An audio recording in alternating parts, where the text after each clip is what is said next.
नमस्कार, मैं हूं डॉक्टर अवधेश कुमार, सहायक आचार्य, संस्कृत संकाय, मानविकी विद्यापीठ, इग्नू, मैदानगढ़ी, नई दिल्ली।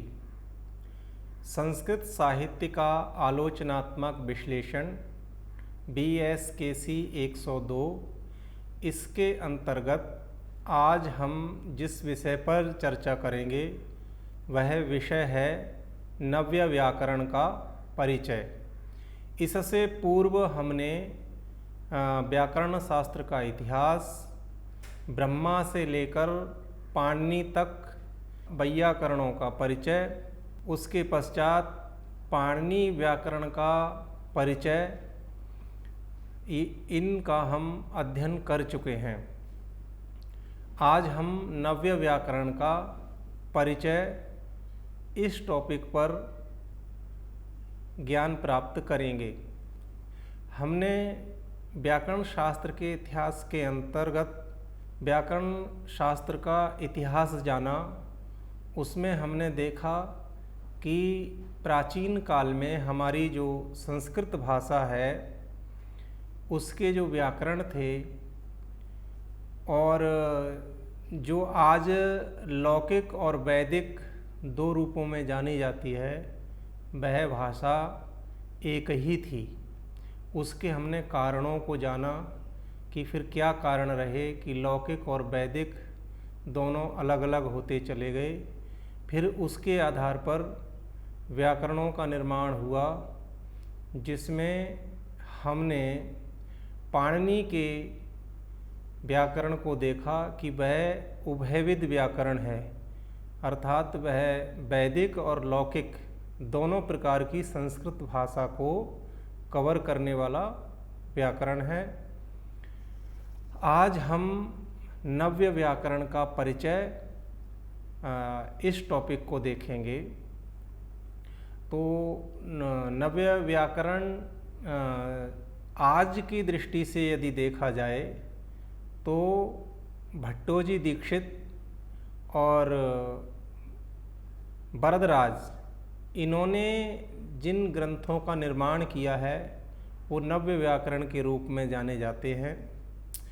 किंतु नव्य व्याकरण इसका जो मतलब है वो ये है कि नव्य पाणिनि से जो नवीन है, अर्थात जिन व्याकरणों की रचना पाणिनि के पश्चात हुई है वो व्याकरण नव्य व्याकरण कहलाते हैं।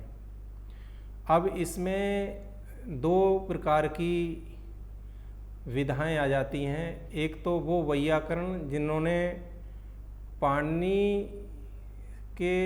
पाणिनि से हटकर के व्याकरण का निर्माण किया है, और एक वो जिन्होंने पाणिनि के व्याकरण को आधार बना करके प्रक्रिया के अनुसार उस पर अपने ग्रंथों का लेखन किया है।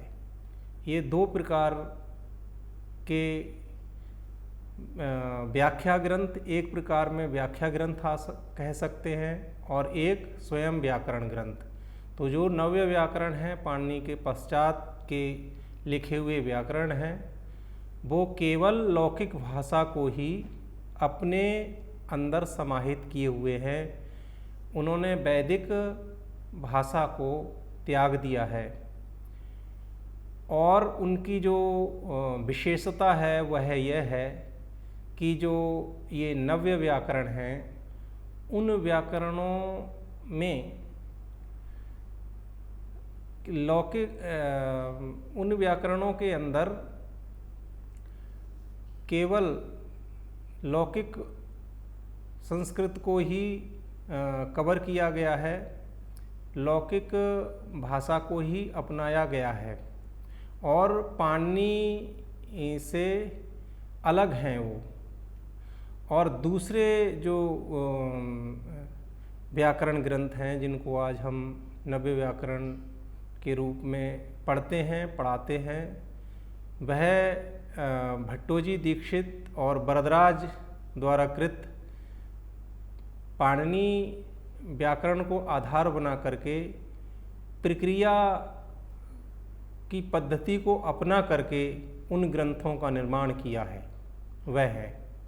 तो जो आज हमारे समक्ष आचार्य भट्टोजी दीक्षित और उनके शिष्य आचार्य वरदराज के जो व्याकरण जो ग्रंथ मिलते हैं, वह उन ग्रंथों का निर्माण क्यों हुआ? क्योंकि हमने पीछे ये बात देखी थी कि अष्टाध्यायी पाणिनि ने जिस आनुपूर्वी क्रम से लिखी है, वह आनुपूर्वी क्रम का इन आचार्यों ने क्यों नहीं ध्यान रखा। इन आचार्यों ने एक प्रक्रिया को अंग बना करके क्यों ग्रंथों का निर्माण किया? तो इस प्रकार की शंकाएं विद्यार्थियों के मन में आ सकती हैं, क्योंकि आचार्य पाणिनि एक अपने आप में संसार के सबसे महान वैयाकरण हैं। उनको उनके सूत्रों को जैसे का तैसा इन आचार्यों ने क्यों नहीं व्याख्यात किया? इसके भी कारण हैं। वो कारण हम ऐसे भी देख सकते हैं, जैसे कि अष्टाध्यायी, संपूर्ण अष्टाध्यायी जो है 8 अध्यायों में विभक्त है, उसमें जो सूत्र हैं, जैसे समास प्रकरण के ही सूत्र ले लीजिए, तो वो अष्टाध्यायी में इधर उधर कई अध्यायों में विभक्त हैं, कई अध्यायों में वो पड़े हुए हैं। जैसे द्वितीय अध्याय, प्रथम अध्याय का कोई कहीं पर षष्ठम अध्याय के तृतीय पाद में, कहीं पंचम अध्याय के चतुर्थ पाद में, इस प्रकार से समास प्रकरण अष्टाध्यायी में इतः तथा उसके संबंधित सूत्र फैले हुए हैं। तो अब कम से कम विद्यार्थी जब तक 6 अध्यायों को नहीं पढ़ेगा, तब तक वो समास प्रकरण का ज्ञान नहीं कर पाएगा। एक तो ये कारण रहा आचार्य भट्टोजी दीक्षित और हमारे आचार्य जो वरदराज हैं, उन्होंने पाणिनि की अष्टाध्यायी को ज्यों के त्यों सूत्रों की व्याख्या नहीं की। जिस आनुपूर्वी रूप में पाणिनि ने पढ़ा है, उस आनुपूर्वी रूप में व्याख्या न करने का एक महत्वपूर्ण कारण ये है, क्योंकि ये महान वैयाकरण हैं। और एक दूसरा कारण जो प्रतीत होता है वह यह है, पाणिनि के पश्चात जिन व्याकरणों की रचना हुई, उन व्याकरणों में केवल लौकिक व्याकरण था, वैदिक व्याकरणों को छोड़ दिया गया था। तो लोगों का जो झुकाव हो रहा था, वो पाणिनि व्याकरण को छोड़ रहे थे।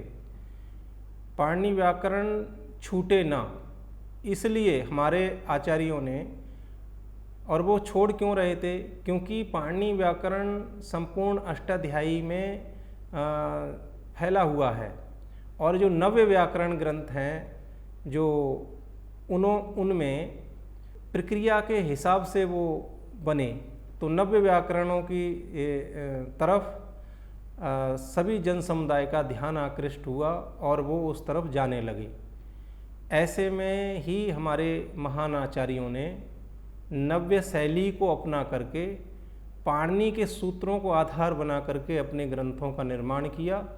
इसलिए ये महान आचार्य हमारे द्वारा स्तुति के पात्र हैं, और इन्होंने एक पाणिनि के सूत्रों के आधार पर ही नई शैली का निर्माण किया, जो आज संपूर्ण भारतवर्ष के अंदर पठन पाठन में व्यवहृत है। संपूर्ण विश्वविद्यालयों में वो समाहित है।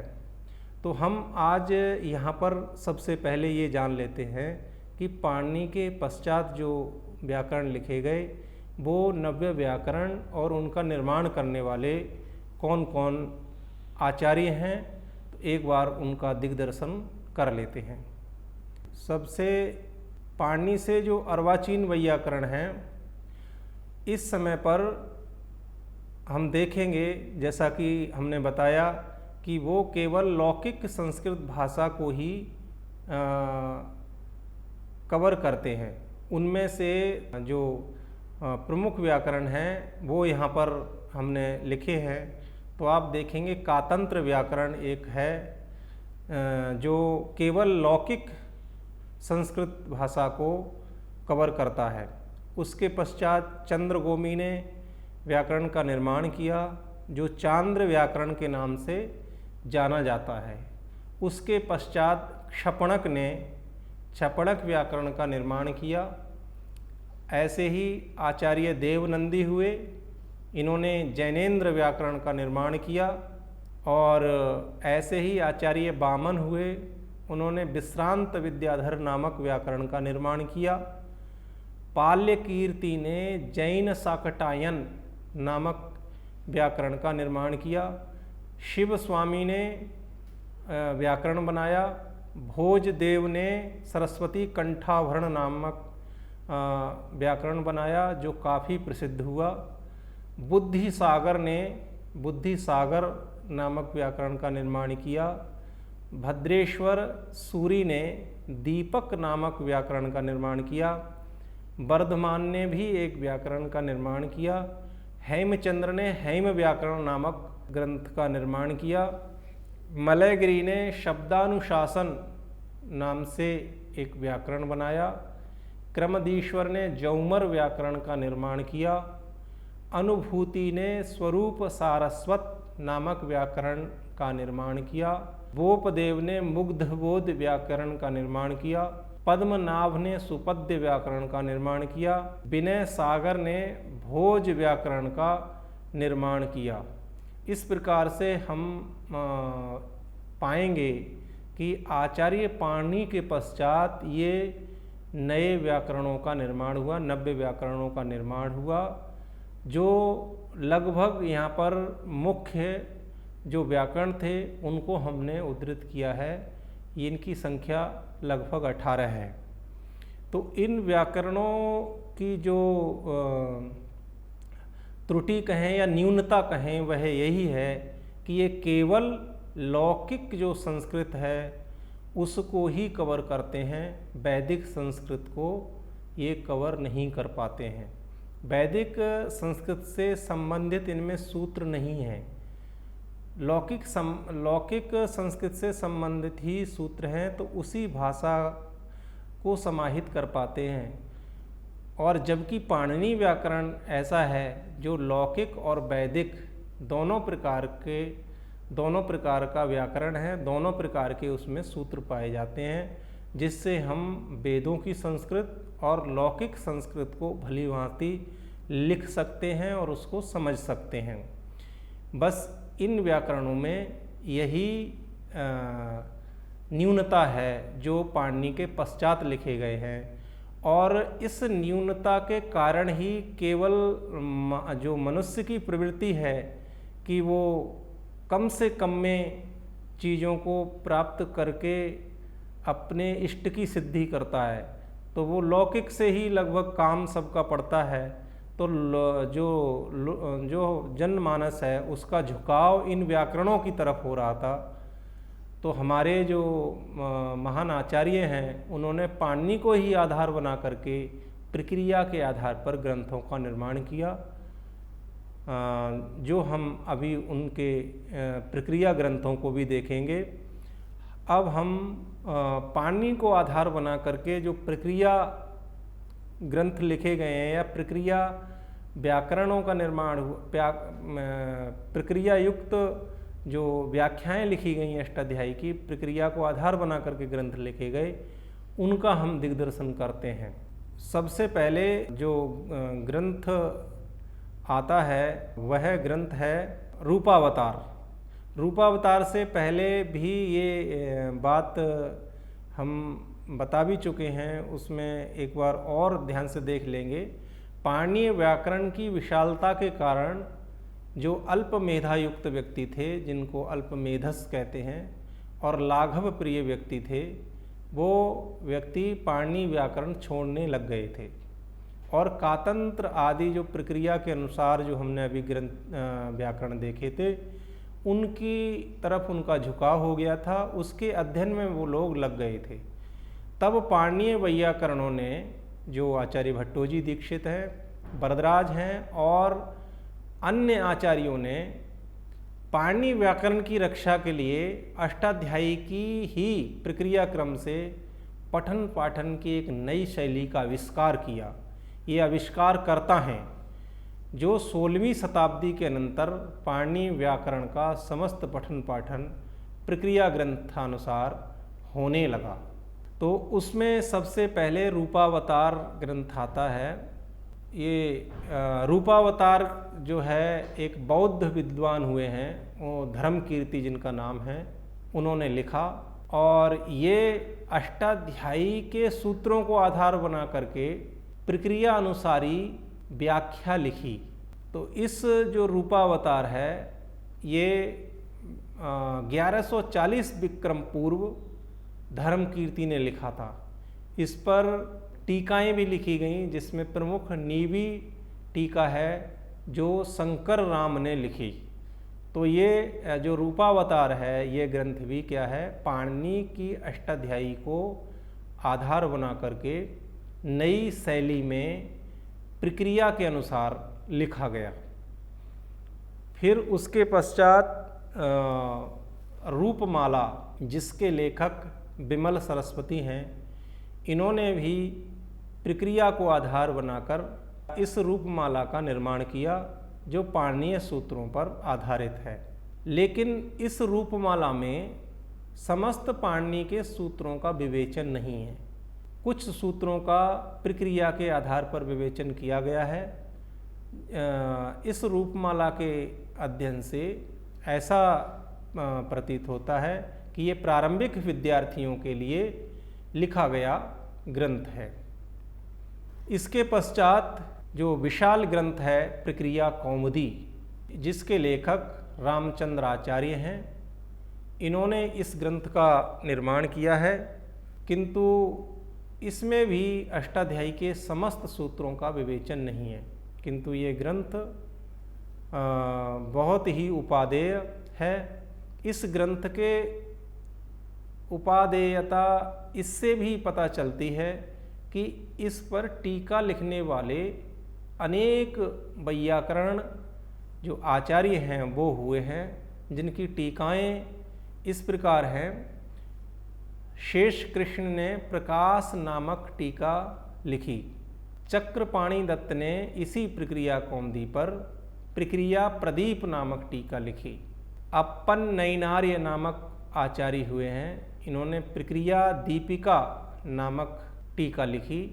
वारण वनेश नाम के महान वैयाकरण हुए हैं, जिन्होंने अमृत श्रुति नामक टीका लिखी।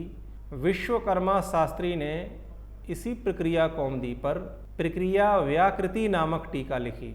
नृसिंह ने व्याख्यान नामक टीका लिखी और एक टीका निर्मल दर्पण प्रक्रिया कौमुदी पर प्राप्त होती है।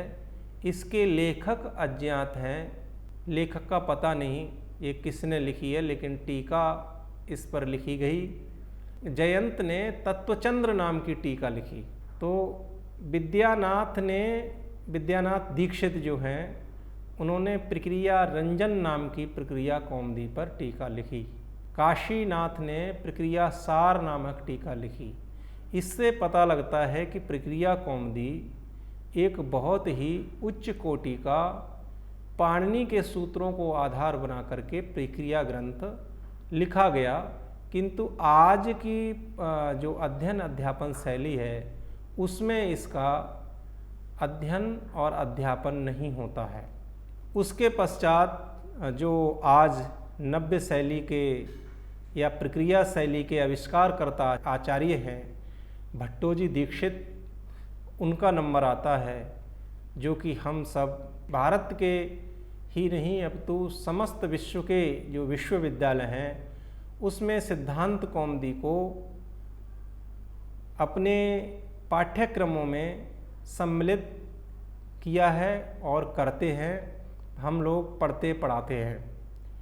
तो ये सिद्धांत कौमुदी आचार्य भट्टोजी दीक्षित ने 1570 से 1650 विक्रम के मध्य लिखी, ऐसा पंडित युधिष्ठिर मीमांसक का मानना है।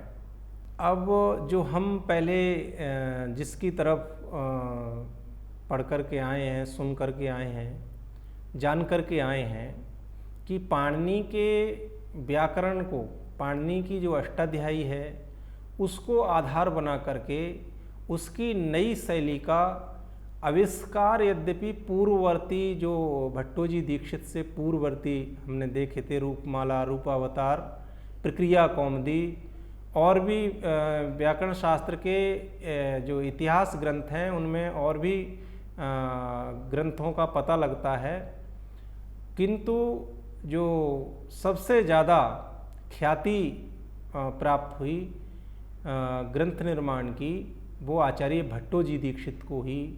उसका एक ही कारण प्रतीत होता है, एक तो इनकी प्रकरण जो योजना है वो बड़ी ही क्रमबद्ध है, और जो दूसरी सबसे बड़ी विशेषता है वो ये है, इसमें पाणिनि की अष्टाध्यायी के समस्त सूत्रों का विवेचन आचार्य भट्टोजी दीक्षित ने किया है। तो ये दो विशेषताओं के कारण आचार्य भट्टोजी दीक्षित आज भी वैयाकरणों के हृदय में सम्मान को प्राप्त हैं। आदर और सम्मान की दृष्टि से समस्त संस्कृत जगत इनको देखता है, और ये इस नव्य शैली के आविष्कारक आचार्य हैं, इसलिए सश्रद्ध इनको लोग आज भी हम जब ग्रंथों को पढ़ते हैं तो प्रणाम करते हैं, उनकी महान प्रतिभा को हम लोग नमन करते हैं। तो सिद्धांत कौमुदी इस समय व्याकरण ग्रंथों में उच्च कोटि का ग्रंथ है। अब हम इसके संरचना क्रम को जानेंगे कि सिद्धांत कौमुदी में का विभाजन कैसे कैसे हुआ है, उसमें अध्याय हैं क्या है, इस तरह से हम उसको जानेंगे। तो सिद्धांत कौमुदी में पूर्वार्ध और उत्तरार्ध दो भाग हैं। पूर्वार्ध और उत्तरार्ध ये दो भागों में विभक्त है। इन दो भागों में भी क्या है, प्रकरण हैं। जैसे पूर्वार्ध में संज्ञा प्रकरण, जैसे हम देखते हैं कि संज्ञा प्रकरणम है, उसके पश्चात परिभाषा प्रकरण, उसके पश्चात संधि प्रकरण, उसके पश्चात सुबंत प्रकरण, उसके पश्चात समास प्रकरण, उसके पश्चात तद्धित प्रकरण।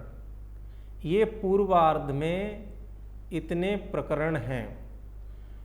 उसके पश्चात सिद्धांत कौमुदी का उत्तरार्ध आता है। इसमें तिगंत प्रकरण, कृदंत प्रकरण, वैदिकी प्रकरण, स्वर प्रकरण, लिंगानुशासन प्रकरण, इस प्रकार से ये जो सिद्धांत कौमुदी है दो भागों में विभक्त होने के पश्चात भी प्रकरणों में विभक्त है, जैसा कि हमने देखा। और आप लोग सिद्धांत कौमुदी ग्रंथ को लेकर के भी उसकी संरचना को देख सकते हैं, तो और हमारे लिए उससे उसका ज्ञान हो जाएगा कि ये इसकी योजना किस प्रकार की है, इसकी संरचना किस प्रकार की है। उसके पश्चात सिद्धांत कौमुदी की टीकाएँ आती हैं, जैसे प्रौढ़ मनोरमा स्वयं आचार्य भट्टोजी दीक्षित ने लिखी है। बाल मनोरमा एक टीका है जो बहुत ही प्रसिद्ध है, आज वासुदेव दीक्षित ने लिखी है। तत्वबोधिनी टीका ज्ञानेंद्र सरस्वती ने लिखी है। ये तीन टीकाएं इस समय पर बहुत ही प्रसिद्ध हैं, जिसमें जो दो टीकाएं हैं बाल मनोरमा और तत्वबोधिनी, वो अभी जो सिद्धांत कौमुदी प्रकाशित होती हैं उनमें लगभग ये बाल मनोरमा तत्वबोधिनी रहती ही रहती है। इसलिए इन टीकाओं का भी महत्व बढ़ जाता है। ये टीकाएं उन पंक्तियों को खोलती हैं जो पंक्ति आचार्य ने सार रूप में कही हैं, उनका हमें इसमें विवेचन प्राप्त हो जाता है। उसके पश्चात नागेश भट्ट ने बृहत शब्देन्दु शेखर और लघु शब्देन्दु शेखर नाम की टीका लिखी है। तो इससे ये पता लगता है कि आचार्य भट्टोजी दीक्षित की जो सिद्धांत कौमुदी है एक उच्च कोटि का ग्रंथ है और यद्यपि इसकी बहुत सारी और भी टीकाएं हैं, लेकिन पठन पाठन में आज हम ये टीकाएं देखते हैं और इसके विषय में आप और अधिक जानने के लिए व्याकरण शास्त्र के इतिहास ग्रंथों को भी देख सकते हैं और स्वयं इस ग्रंथ को भी देख सकते हैं। उसके पश्चात लघु सिद्धांत कौमुदी, जो लघु सिद्धांत कौमुदी के जो लेखक हैं वो आचार्य वरदराज हैं, जो स्वयं भट्टोजी दीक्षित के शिष्य हैं। इन्होंने भी पाणिनि के व्याकरण में प्रवेश के लिए लघु सिद्धांत कौमुदी नामक ग्रंथ की रचना की, अष्टाध्यायी के सूत्रों को आधार बना करके। इसमें समस्त पाणिनि के सूत्रों का विवेचन नहीं है, किंतु ये जो लघु सिद्धांत कौमुदी है वो सिद्धांत कौमुदी का ही लगभग लघु रूप है और इसमें केवल अर्थ और उदाहरण सहित व्याख्या की गई है। इसमें प्रति उदाहरण कम मात्रा में देखने को मिलते हैं, जबकि सिद्धांत कौमुदी में उदाहरण, प्रति उदाहरण, शंका समाधान सारी चीज़ों का दिग्दर्शन होता है। तो इस लघु सिद्धांत कौमुदी से पता लगता है कि आचार्य जो वरदराज हैं उन्होंने लघु सिद्धांत कौमुदी का निर्माण केवल पाणिनि अष्टाध्यायी में, पाणिनि के व्याकरण में प्रवेश के लिए निर्माण किया है। इसकी लघु सिद्धांत कौमुदी की आज जो सबसे प्रसिद्ध हिंदी व्याख्या है वो भैमी व्याख्या है, जो दिल्ली से प्रकाशित है। इसके पश्चात आचार्य वरदराज ने ही थोड़ा सा इससे और आगे बढ़ते हुए मध्य सिद्धांत कौमुदी नामक ग्रंथ लिखा, जिसमें 2315 सूत्रों की व्याख्या की है, जिसमें उदाहरण, अर्थ, उदाहरण और प्रति उदाहरण इनको समाहित किया गया है। ग्रंथ का विभाजन लगभग लघु सिद्धांत कौमुदी के आधार पर ही रखा है। तो इस वही पूर्वार्ध, उत्तरार्ध और प्रकरण की योजना भी सिद्धांत कौमुदी के लगभग समान है। इसके पश्चात जो ये आचार्य भट्टोजी दीक्षित और वरदराज से पूर्व एक आचार्य हुए हैं नारायण भट्ट, जो केरल के निवासी थे। उन्होंने प्रक्रिया सर्वस्व नामक एक ग्रंथ लिखा। यह ग्रंथ 20 प्रकरणों में विभाजित है। इस ग्रंथ के अवलोकन से ऐसा विदित होता है कि नारायण भट्ट ने किसी देव नारायण नामक के भूपति की आज्ञा से इस ग्रंथ का निर्माण किया था। इस ग्रंथ के टीकाकार ब्रह्मदेव ने लिखा है कि यह ग्रंथ 60 दिनों में लिखा और इसकी सबसे बड़ी जो विशेषता है वह यह है कि यह ग्रंथ अष्टाध्यायी के समस्त सूत्रों पर प्राप्त होता है। तो नारायण भट्ट का प्रक्रिया सर्वस्व ग्रंथ भी एक उच्च कोटि का ग्रंथ है। इस प्रकार हमने आज नव्य व्याकरण के विषय में आपसे चर्चा की, जिसके अंतर्गत हमने देखा कि नव्य व्याकरण के उदय के क्या कारण थे। क्योंकि मनुष्य लाघव प्रकृति का है, तो वो लघुता के कारण और वैदिक भाग न होने के कारण नव्य व्याकरणों की तरफ अग्रसित होने लगा। उस समय हमारे महान आचार्यों ने पाणिनि व्याकरण की रक्षा के लिए प्रक्रिया ग्रंथों का निर्माण किया, जो एक नवीन शैली है और एक नवीन आविष्कार है, जिसके जो आचार्य हैं उनको हमने भली भांति इस अपने व्याख्यान में देखा, समझा। तो उसमें रूपावतार, रूपमाला, प्रक्रिया कौमुदी, सिद्धांत कौमुदी और लघु सिद्धांत कौमुदी, मध्य सिद्धांत कौमुदी, प्रक्रिया सर्वस्व, इन ग्रंथों का हमने वर्णन आपके समक्ष किया। उसके पहले पाणिनि से अर्वाचीन जो व्याकरण हैं उनको भी हमने देखा। आप लोगों ने ये महत्वपूर्ण जानकारी बहुत ही ध्यानपूर्वक सुनी, इसके लिए आपका बहुत बहुत आभार और बहुत बहुत धन्यवाद।